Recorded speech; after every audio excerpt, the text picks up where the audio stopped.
Ona görə ətin, tərəvəzin, meyvənin qiyməti qalxır ki, Azərbaycanın yüksək vəzifəli məmurları, nazirləri, bilmirəm də, hər cür vəzifə sahibi, o cümlədən də deputatları paralel şəkildə kənd təsərrüfatı ilə məşğuldur. Kürsüdə tutublar.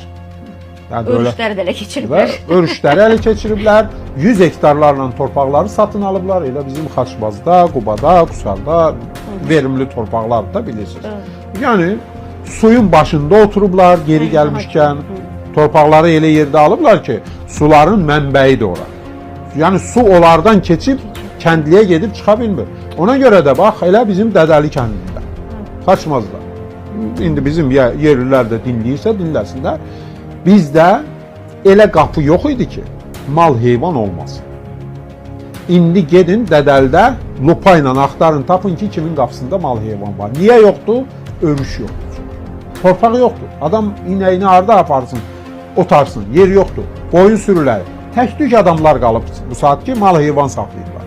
Əksəriyyət, mən məsələn evimizi nəzərdə tuturam, kəndin tane ortasında. Ətrafda bir nəfər də mal heyvan yoxdur.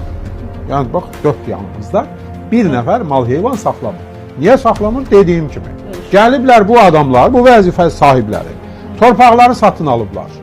Nə bilim, suların başında oturublar. Mal heyvan işinə də bunlar baxır.